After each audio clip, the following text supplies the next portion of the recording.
স্বাগত এই ভিডিওতে। আজকে আপনাদের বলবো কিভাবে রেডবাবলের জন্য কিভাবে কানভাতে ডিজাইন বানাতে হয় পিসি ইউজ করে, আর এবং আরো অনেক যাবতীয় জিনিস। তো আসুন আর কোনো কথা না বাড়িয়ে আমরা শুরু করে দিই।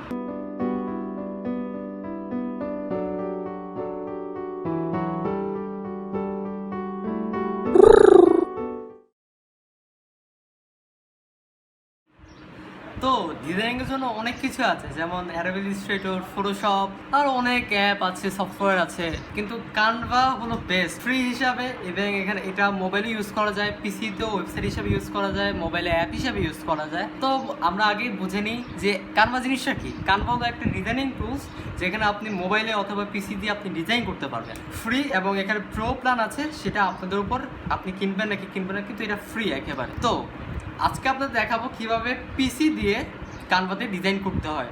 এর পরের ভিডিওতে আমি দেখাবো যে কিভাবে মোবাইল দিয়েও আপনি করতে পারবেন, ইভেন ফ্রি, পুরোপুরি ফ্রি আপনি ডিজাইন করতে পারবেন, আপনি এবং আপলোড দিতে পারবেন একবারে ফ্রি, কিছু লাগবে না, মোবাইল দিয়ে করতে পারবেন।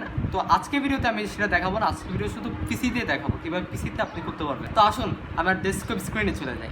তো ডেস্কটপ স্ক্রিনে চলে আসলাম। তো আমার ব্রাউজারটা ওপেন করি, ক্রোম ব্রাউজার। এই যে, তারপর এখানে আপনি কানভা সার্চ করুন আপনার সার্চ ইয়েতে। তারপর এখানে canva.com এসে পড়েছে, এখানে আমরা ওপেন করি। তারপর এখানে আপনার যদি অ্যাকাউন্ট না থাকে কানভাতে, তবে আপনি সাইন আপ করবেন, আর যদি আপনার থাকে তবে আপনি লগ ইন করবেন। আমার আছে, তো অটোমেটিক হয়ে গিয়েছে লগ ইন করা। তো প্রথমত আমরা এই ক্রিয়েট ডিজাইনে ক্লিক করি, তারপর এখানে আমরা কাস্টম সাইজে যাই। তো এখানে টি শার্টের টেমপ্লেট হলো কাস্টম যে টেমপ্লেট আছে মার্চ বাই অ্যামাজন, যেখানে ইউজ করা হয় বা একবারে স্ট্যান্ডার্ড আমি প্রেফার করব, সেটা হলো 4500 বাই 5400। এটা হলো একবারে স্ট্যান্ডার্ড সবচেয়ে সুন্দর একটা টেমপ্লেট বা সাইজ একটা ডিজাইনের জন্য, টি শার্ট ডিজাইনের জন্য। তো আপনার এটাই ইউজ করবেন, এটা অনেক বড়, সব মিলে খুব ভালো।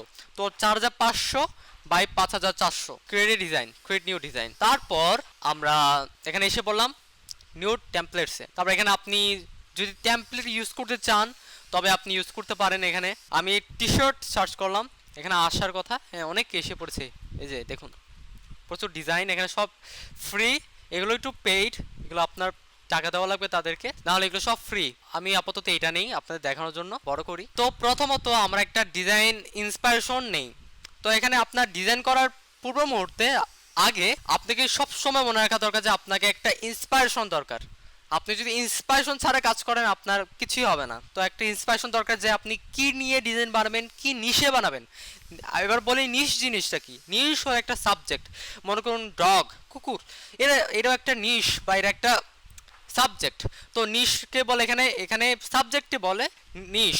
তো এখানে নিশটা অনেক গুরুত্বপূর্ণ একটা সেল আসার জন্য। আপনাকে যদি সেল আনাতে হয় বা সেল আনতে হয় তবে আপনাকে নিশ উপর ফোকাস দিতে হবে। তো এখানে আমরা একটা ইন্সপায়ারেশন নেই। তো এখানে দুইটা জিনিস নিশের মধ্যে আছে, যদি আমরা ক্যাটাগরাইজ করি নিশ জিনিসটাকে, নিশ জিনিসটা দুইটার মধ্যে হয়, দুইটা জিনিস হয়। এক হলো এভারগ্রিন, আরেকটা হলো ট্রেন্ড। তো এভারগ্রিন আর ট্রেন্ডটা কি আমরা বুঝিনি। এভারগ্রিন হলো মনে করুন এমন একটা জিনিস যে জিনিসটা সবসময় থাকবে, যে জিনিসটা কখনো হারাবে না, এর যে চাহিদা আছে এটা হারাবে না। যেমন কুকুর, এটা সবসময় থাকবে, বা মানুষ, বা কোনো একটা স্পেসিফিক মানুষ, বা কোনো খেলা, কোনো খাবার, এরকম কিছু যেটা সবসময় থাকবে। আর ট্রেন্ড মনে করুন ক্রিসমাস বা এরকম কিছু একটা সার্টেন সময় আসে যেটা সব সময় থাকে না, সব সময় এটার চাহিদা থাকে না। তো এইটা কেবল ট্রেন্ড। তো ট্রেন্ড জিনিসটা এরকম যে আপনার সার্টেন সময় কিছু একটা সাময়িক সময় আপনাকে দিবে, ভালো টাকা দিবে, ভালো সেল আসবে, কিন্তু এরপরে আর কোনো সেল আসবে না, আপনাকে কোনো ইয়া থাকবে না, এই জিনিসটাতে থাকবে চাহিদা থাকবে না। তো আপনাকে সব সময় এভারগ্রিন করা উচিত, সব সময়। কিন্তু আপনারা যদি ঢুকতে চান এখানে সার্টেন সেল আনতে চান তো আপনারা ট্রেনে বানাতে পারেন, কিন্তু আমি প্রেফার করব এভারগ্রিন। এটা সবচেয়ে ভালো এভারগ্রিন নিয়ে কাজ করা, এভারগ্রিন নিশ নিয়ে। তো আমি আপাতত ইন্সপিরেশনের জন্য আমি ট্রেন্ড একটা নিশ নেই। দেখুন আমি যদি এ লিখি, দেখুন এখানে এখানে তিনটা নিশ এসে পড়েছে। এখানে একটু ট্রেন্ডি একটা সিম্বল দিয়ে, এটাকে বলে ট্রেন্ড, যেটা একটু বড় হয়ে গেছে এরকম কিছু একটা সিম্বল দিয়ে বোঝাচ্ছে যেটা অনেক মানুষ কিনছে বা এটা বেশি একটা চাহিদা পাচ্ছে, ভিউ হচ্ছে বেশি। তো এখানে বিভিন্ন জিনিস আছে, যেমন এইন্সলে হ্যারিয়ট, আরেকটা হলো এজ ইট ওয়াজ অ্যাম্বারলিন। তো এখানে আরেকটা জিনিস আপনার মনে রাখা দরকার যে আপনি এমন একটা ডিজাইন বানাবেন, এমন সব ডিজাইন বানাবেন যেখানে কোনো কপিরাইট থাকবে না, একবারে ফ্রি অফ কপিরাইটেড। তো আমি কপিরাইট জিনিসটা কি এটা বোঝা দরকার, কপিরাইটটা অনেক অনেক গুরুত্বপূর্ণ। তো কপিরাইট জিনিসটা কি, কপিরাইট হলো অন্য কারো কাজ আপনি তাদের না বলে, তাদের কোনো টাকা বা এরকম মনিটাইজেশন না করে আপনি নিজে বলে চালাচ্ছেন, আপনি সেটা থেকে টাকা কামাচ্ছেন, তো এটাকে বলে কপিরাইট। যেমন কোনো একটা মানুষ বা ডিজনি কোনো ফিল্ম, এরকম কোনো মুভি, গেম, এগুলো যদি আপনি কামান তাদের টাকা না দিয়ে, বা আপনি ইল্লিগালি যদি কামান, কপি করেন, তবে এটা আপনি, এটাকে বলে কপিরাইট। আর এটার জন্য আপনার অ্যাকাউন্ট ব্যান যাবে, একেবারে ব্যান যাবে। তো এটাই হলো কপিরাইট।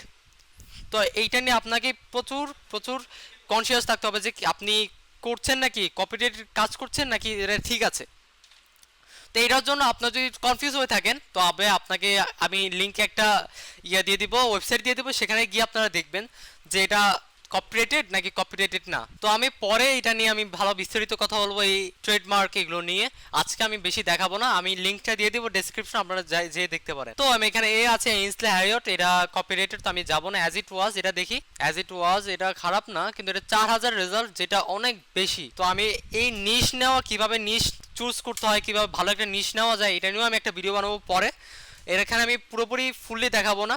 তো আমি পেয়ে গিয়েছি একটা ফিস্ট। এটা জাস্ট আপনি ব্যাকগ্রাউন্ড রিমুভারে যাবেন, ব্যাকগ্রাউন্ড রিমুভার, তারপরে এটা বসিয়ে দিবেন, remover online remove dot busy, এখানে যাবেন, জাস্ট এখানে পেস্ট করে দিবেন এভাবে, এভাবে ডাউনলোডসে ফেস্ট। এটা হয়ে গিয়েছে, দেখুন রিমুভ হয়ে গেছে ব্যাকগ্রাউন্ড। তো আমি এখানে বসিয়ে দিলাম, আপলোডসে এখানে জাস্ট ড্রপ করে দিবেন, তারপর এখানে আমি জাস্ট রাখলাম। এখানে মূলত করা যায় না এগুলো দিয়ে, তো সমস্যা নেই, কিন্তু এখানে সবচেয়ে ভালো হবে এখানে ভিতরে এলিমেন্টস নিয়ে কাজ করা, বা করলেও আপনার একটু স্পেসিফাই, একটু ভালোভাবে বুঝে নেওয়া। যেমন এখানে কালো ছিল, এখানে ম্যাচ খাচ্ছে না, তো সাদা একটা ফিস্ট আনা উচিত ছিল।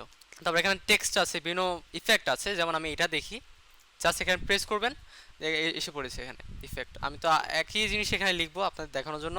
তো এই যে আমি ফিস্ট সাদা করে ফেলেছি, আর এখানে বিভিন্ন ইফেক্ট দিয়েছি, এখানে যেমন যে সবুজ ইফেক্ট দিয়েছি। আপনারা চাইলে এখানে রঙও চেঞ্জ করতে পারবেন, যেমন এখানে আমি লাল যদি চাই লাল দিতে পারবো, চাইলে এখানে হলুদ দিতে পারবো, ঠিক এরকম। হলুদটা ভালো মানাচ্ছে বোধহয়। তবে এখানে সাদা হয়ে গিয়েছে, আমি সাদা করে ফেলেছি। তারপরে এই যে ডিজাইন, তো এভাবে আপনারা বিভিন্ন ডিজাইন করতে পারবেন পিসি দিয়ে। এখানে আর অনেক কিছু আছে, ফটো আছে, আপনি নিজে আপলোড দিতে পারবেন, এলিমেন্টস আছে, টেমপ্লেট আছে, ওখানে জাস্ট আপনি বসিয়ে আপনি জাস্ট লিখে চেঞ্জ করে আপলোড দিতে পারবেন, টেমপ্লেট বসিয়ে টেক্সট চেঞ্জ করে। জাস্ট এভাবে অনেক কিছু আছে, আপনারা দেখতে পারেন নিজে গিয়ে। তো আজকের জন্য এই পর্যন্তই। এই ভিডিওটি যদি ভালো লেগে থাকে তো অবশ্যই একটা লাইক দিন, আর এই চ্যানেলটি যদি ভালো লেগে থাকে, এই প্যাসিভ প্যারা চ্যানেলটি, তবে অবশ্যই সাবস্ক্রাইব করুন এবং সাথে থাকা বেল আইকনটি প্রেস করুন।